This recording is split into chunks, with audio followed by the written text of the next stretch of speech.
మేడ్చల్ జిల్లా బోడుపల్లు వంగరి సాయి కుమార్ ఆధ్వర్యంలో జనసేన పార్టీ ఆవిర్భావ దినోత్సవ వేడుకలు ఘనంగా జరిగాయి.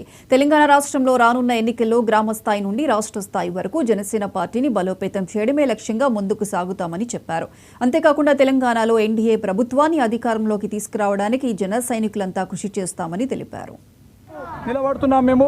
అదేవిధంగా మా అధినాయకుడు శ్రీ కొణిదెల పవన్ కళ్యాణ్ గారు ప్రస్తుతానికి ఆంధ్రప్రదేశ్ రాష్ట్ర ఉప ముఖ్యమంత్రిగా పనిచేస్తున్నారు.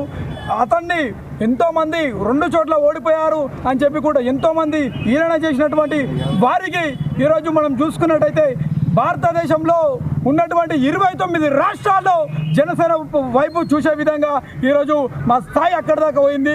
ఎందుకంటే ఆంధ్రప్రదేశ్ రాష్ట్రంలో 21 ఎమ్మెల్యేలు 2 ఎంపీలు కొట్టి ఈరోజు భారతదేశ రాజకీయంలోనే రాష్ట్ర రాజకీయంలోనే ఒక దేశంలో చరిత్ర సృష్టించడం అది జనసేన పార్టీ సత్తా. అదేవిధంగా రాబోయే రోజుల్లో కూడా తెలంగాణ గడ్డ మీద అన్ని డిస్ట్రిక్ట్లలో, అన్ని మండలాలలో, అన్ని గ్రామాలలో, అన్ని గల్లీల్లో జనసేన జెండా ఎగిరేసి తెలంగాణలో ఉన్నటువంటి సమస్యల పైన ప్రజలకి అండగా నిలబడి జనసేన పార్టీ తరఫున పోరాడతామని చెప్పి కూడా తెలియజేసుకుంటున్నాను. ముందుగా జనసేన పార్టీ ఆవిర్భావ దినోత్సవం సందర్భంగా ప్రతి ఒక్కరికి జన సైనికులకి పవన్ కళ్యాణ్ గారి నాయకులకి ప్రతి ఒక్కరికి ఆవిర్భావ దినోత్సవం సందర్భం శుభాకాంక్షలు తెలియజేసుకుంటున్నాను.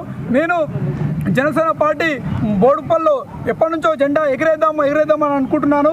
కానీ నాకు ఎప్పుడు కొద్దిగా టైం దొరకక ఇప్పటికే లేట్ అయిపోయింది. కానీ ఈరోజు నేను ఇక్కడ నివసిస్తున్నటువంటి పుట్టి పెరిగిన కాలనీలో జనసేన జెండా ఎగరేయడం నాకు చాలా గర్వంగా, చాలా ఆనందంగా ఉంది. ఇంతకంటే అదృష్టం ఇంకొకటి లేదని ఆశిస్తున్నాను. జై. పెద్దపల్లి జిల్లా